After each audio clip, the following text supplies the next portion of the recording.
And there's so many things like that where I feel like I was just overcomplicating it and it's just simplified now. You're listening to Essential Oil Conversations, the podcast for busy women who love natural living, friendship, and a little bit of entrepreneurship too. Heather, what are we talking about today? Today, we're going to talk about how to simplify DIYs with essential oils. Yeah. And just to give a little bit of context, both Heather and I have been using essential oils for quite a while now.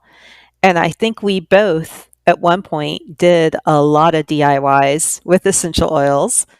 And for me personally, for many years, pre-2020, I would have a monthly gathering at my house for all of my essential oil friends, and we would do a different DIY every month. So I still have a lot of DIY tools, I guess, and like containers to do DIYs in, but I don't do that many anymore.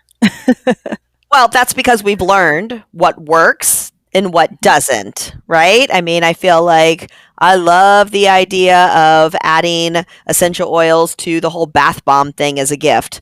Well, with experience, I've found that the scent doesn't last, and I don't really want to utilize a lot of drops of my valuable doTERRA oils, but I also don't want to go buy a synthetic or cheap oil to make the scent. So I just don't make bath bombs with scents. I don't think that is a valuable gift of my time and resources. Yep, agree. I feel the same way about scented candles. I've done that before, and yes, it's cool that it doesn't have all the other harmful things in the candle, but it did not matter how much oil I put in them. You couldn't really smell it, and then on top of that, you're literally burning the oils off, and that feels like a waste too. So yeah, I don't make scented candles with doTERRA oils. I mean, I don't make scented candles, period, but I'm not going to use my doTERRA oils for that. Out of curiosity, what was the most popular DIY that you did with your group? Oh, that's a good question, and I have no idea. I don't know that this was the most popular one, but I feel like the one that had the most people show up, ironically, it was Valentine's Day, and we made massage oils. Oh. And, in our old house, we had a huge dining room table that sat 8 comfortably. And then we could kind of shove in additional chairs. So I think we could get 12 in there. And there's still we had people all the way around the table. We had people all over the kitchen. I don't know why, but people definitely showed up for that one. I don't know. I mean, the massage oil was good, but it was just funny that was the thing where everybody was like, oh, I am coming this month. Okay. Mm-hmm. Yeah. But I think as well, so not only do we know what works and doesn't work, because massage oil definitely worked. And I'll tell you as well, I got the recipe for that from one of my essential oil reference books. So almost every reference book has really good DIY recipes. So if you're interested in that, I recommend those. Especially Oil Life is my favorite one for that. Is that what it's called? Really? No, Essential Life. Okay, I would say Advanced Oil Magic is my favorite because I feel like they always have at least one or two at the bottom of every page that always seems beautiful. Yeah, they have one on the bottom of every page, but Essential Life has a whole DIY section. And so it's really easy to search for specific DIYs through that. Whereas with Essential Oil Magic, you have to you happen to be on the page for frankincense and then you see the DIY. So it's harder to find the DIYs, which is why I like the other one. So, and I feel like I say this every week, but I'll say it again. If you don't have an essential oil reference book, get one. It's life-changing. It will help you use your oil so much better. And if you need help figuring out which one to use, we have a tool for that. So we've got the Essential Oil Reference Book Matchmaker, and totally free, downloadable. The link is in the show notes, so check that out. But where I was going with this is used to make a ton of DIY recipes for everything. All of my cleaning products were DIY before, but doTERRA has gotten better and better at giving us tools where we don't have to make it ourselves. So I used to make my own counter cleaner all the time, and I absolutely love the Abode concentrate, surface cleaner thing that you just put in the glass spray bottle and add water. It's so easy and so much easier than measuring out the perfect amount of vinegar to water and then adding all your oils. And, sometimes the oils aren't strong enough to cover up the vinegar smell. And like, I don't have to deal with any of that anymore. I just use the abode line. And there's so many things like that where I feel like I was just overcomplicating it and it's just simplified now. Yeah. Yes, I agree. And I feel like the things that I do DIY now are much more straightforward, to your point, because doTERRA has a line of stuff that I can utilize otherwise. Even thinking about making my own roller bottles, there was so many different like combinations of stuff that I was making, but now there's so many roller bottles available through doTERRA's website that I don't usually make my own anymore. I just pick the appropriate one that works for what I'm looking for, and it smells great and works great, so that's good. I will say the way that I DIY oils the most at this point, I still love customizing my scent for my dryer balls.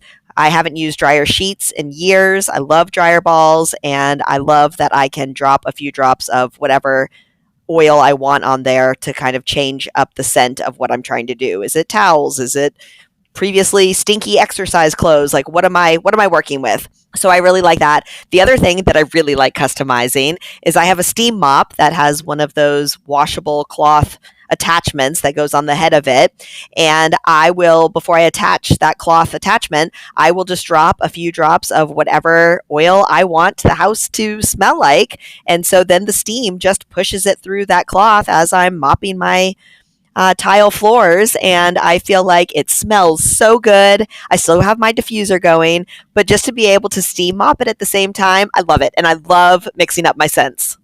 That's fun. Yeah.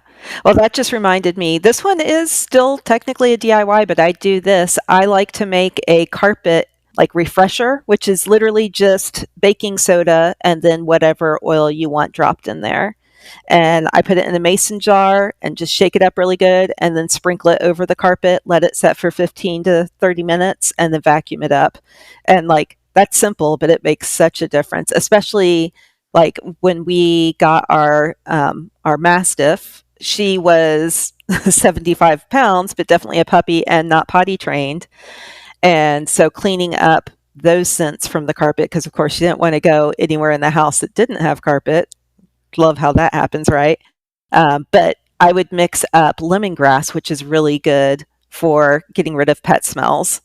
And it worked like a charm. I mean, unfortunately, until we got her potty trained, I did that pretty regularly, but it did work. So, yeah, I do DIYs like that still. And actually, that is one of my favorites too. I love the carpet refresher. And honestly, the carpet refresher, yes, makes the carpet smell better. But I feel like if I vacuum a room that had dog hair in it, my vacuum then smells like dog too. Hmm. Versus if I use that carpet refresher, you can smell that the vacuum now smells like that too as it vacuums it up, which is a much more pleasant smell. Yes, indeed. Yeah, I love that. Well, are there any more complicated DIYs that you still think are worth doing? doTERRA recently had frankincense as the free product of the month, and with it, they sent a DIY card that was talking about a frankincense exfoliator. And so it was 2 drops of frankincense with 2 tablespoons of baking soda and then 2 teaspoons of coconut oil. And you mix all that up into a glass jar and then massage it onto the face and rinse off. And I took a mental note of that because I want to make that. I feel like that's a really easy one. I'm going to say body products is probably still the most ingredients that I use for DIY stuff. I do think they Hmm. work. I know you're going to share a recipe that you have had success with, and I think you've given me a sample of that too, and I remember enjoying it as well. So I think body products is probably the most complicated DIYs I do now. Yeah. Well, and I don't do this one regularly, but I did it for Christmas many years ago and my family members asked for it again. Like it was that good. And so on the doTERRA blog, you can actually search for whipped body butter. And this was published in 2017, so it's been out there for a while, but this is really good. And the ingredients are not necessarily hard to get, but I buy them. I don't know that. I don't know that you can buy them not in bulk. So it creates a lot. So it's perfect for gift giving. But it's half a cup of shea butter, half a cup of cocoa butter, half a cup of coconut oil. And you know what? As I'm reading this, I've added beeswax to this as well. So I wonder if they've changed the ingredients, but beeswax used to be in there, and I feel like it was probably a fourth of a cup of that. And then it's whatever oils you want. Oh, and fractionated coconut oil. And then the recipe here says 15 drops of grapefruit oil and 15 drops of wild orange, but I've changed out the oils as well. I feel like the Christmas one that I did for my family was frankincense and wild orange. Mm. And it's so good. But this, I recommend like doubling it, tripling it, because it's not like you can buy just half a cup of shea butter from Amazon or wherever you're getting it. But go ahead and make a lot of it because it's like a very luxurious gift. And it's one of those things that literally, like, I love to use it, shower, and then when I get out, like when my skin's still hot from the shower, and just rubbing it in, and it literally just like soaks into your skin and feels so good. I will say as well, if you're using the citrus oils like this recipe specifically calls for, you don't want to put that on your skin and go out into the sun. So just kind of keep that in mind, especially since this is coming out in the hotter months of the year.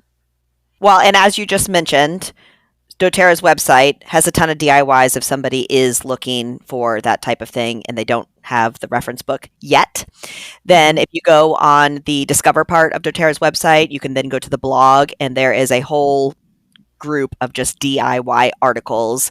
And it does have the bath bombs and that type of stuff. And please feel free to try that if that's something you want to try. Maybe it's something you're using immediately. Great. But I feel like I don't prefer those types of products. But we have been using oils long enough to kind of learn the things that work well for DIYs and the things that didn't work well for us. Yeah. All right. Well, anything else you think we should talk about concerning DIYs? I think that DIYs always sound really exciting.